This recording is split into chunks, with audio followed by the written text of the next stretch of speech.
Guys, Saudi Arabia ने India को खुश करने के लिए एक 20 रियाल का नोट बनाया है जिसके अंदर गिलगित बल्तिस्तान और कश्मीर को इंडिया का पार्ट दिखाया गाइस उस नोट के अंदर। और वो नोट सऊदी अरेबिया ने गिफ्ट किया इंडिया को। डिप्लोमेटिक जुबान में ये पाकिस्तान को एक तरह का रिजेक्शन ही है ना, पाकिस्तान की स्टैंडिंग को। अगर हमें सऊदी अरब से कोई टेम्परेरी लीव मिल भी जाती है $1-2 बिलियन की, तो ये टेम्परेरी होगी।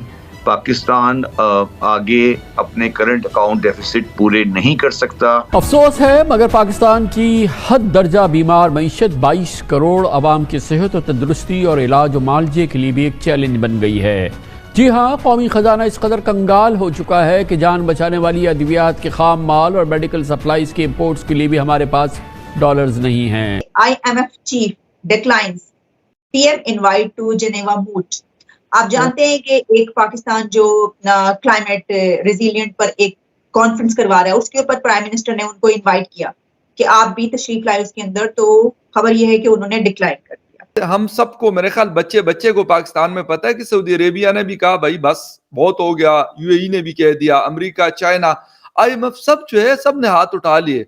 तो जो कुछ करना है वो तो हमें खुद करना है, लेकिन वही आप वाली बात है कि कौन करेगा सर। कोई रिस्पॉन्सिबिलिटी ही नहीं लेने को तैयार। पैसे चाहिए पाकिस्तान को, डॉलर दें, वो कहें इतने डॉलर हम आपको दे दिए, कर्जा माफ कर दिया। हमें ये चाहिए, हमें साथ नहीं चाहिए इस वक्त। मुझे पाकिस्तान की मईशत के आगे चलते हुए दिन नजर नहीं आ रहे। और हम वो लोग हैं जो खानदाने गुलामा के भी गुलाम रहे।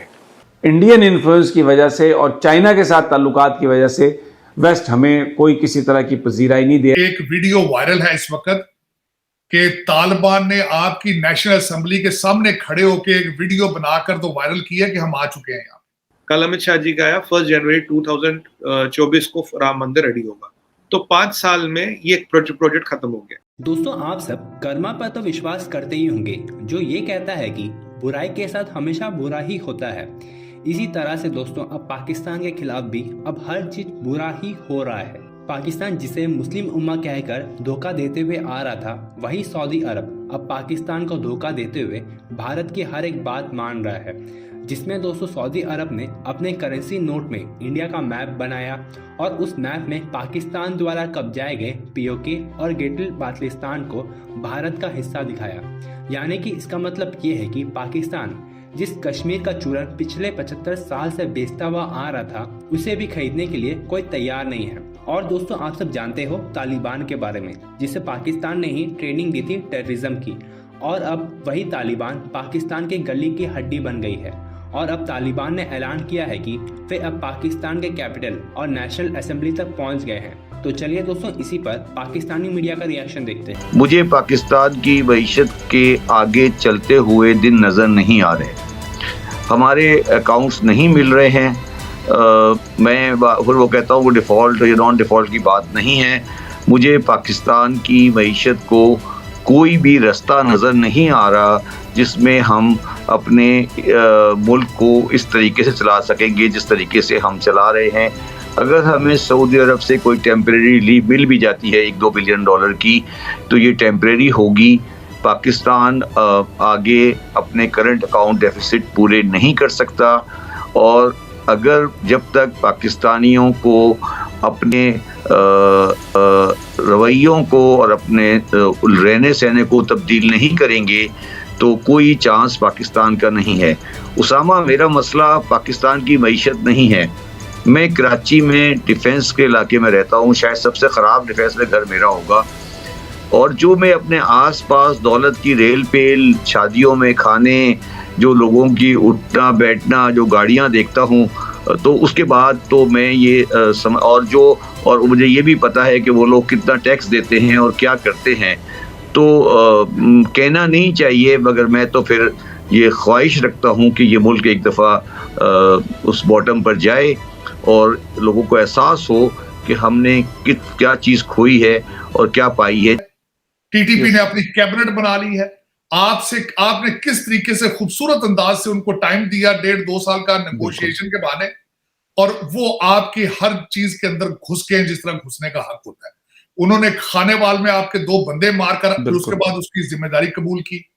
किस तरीके से शुमाली वजीरिस्तान में वो झंडे अपने लगा के बैठे हैं, वो कहते हैं दिस इज आवर टेरिटोरी, और उसके बाद सवात के आसपास और किस तरीके से आप इस तरह है कि आपको बिल्कुल ख्वाहिश ही नहीं है कि किस तरह बचाना है। राणा सनाउल्लाह साहब की एक थकी सी स्टेटमेंट आई है कि हम अब भी कोशिश कर रहे हैं कि वो टेबल पर आ जाए। सर यार टेबल तो आपके पास है ही नहीं है। मैं छोटा सा बताऊं, दो राणा सनाउल्लाह साहब ने ऐसी बेतुकी बात की कि हम कोशिश कर रहे हैं टीटीपी टेबल पर आए, और दो शर्तें हैं। शर्तें क्या है? हथियार फेंके और पाकिस्तान का आइन एक्सेप्ट करें, जो वो पहले ही कई दफा कह चुके हैं हम ये काम नहीं करेंगे। तो फिर क्यों लोगों को धोखा दे रहे हैं? सर मसला ये कि इनकी प्रायोरिटीज में ये चीज शामिल ही नहीं है। अगर शामिल होती तो उस वक्त ये करते जिस वक्त उन्होंने बॉर्डर क्रॉस करना शुरू किया था, सवात में उनकी प्रेजेंस हुई।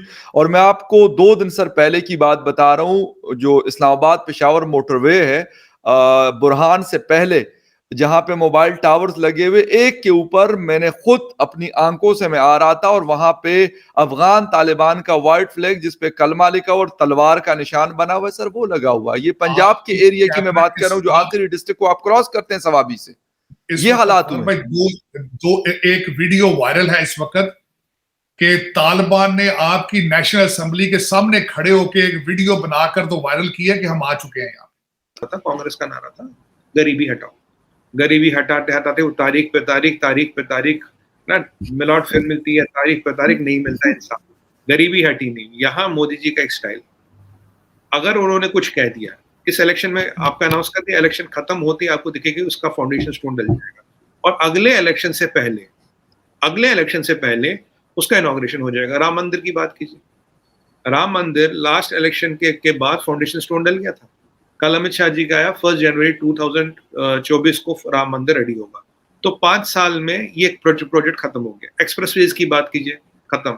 आप इथेनॉल ब्लेंडिंग की बात कीजिए, 5 साल में खत्म। आप G20 SCO की जो भी बड़े बड़े डेवलपमेंट प्लान है, सरदार पटेल का स्टैचू था, या जितने भी इरिगेशन प्रोजेक्ट्स है, दुनिया भर के जो डेवलपमेंट प्लान है, हाईवेज, एयरपोर्ट्स वगैरह, जो भी प्रॉमिस किया, उज्ज्वला, प्रज्वला, इंश्योरेंस, जो भी आप बताइए, 5 साल में खत्म। 5 साल में फाउंडेशन स्टोन भी 5 साल में खत्म।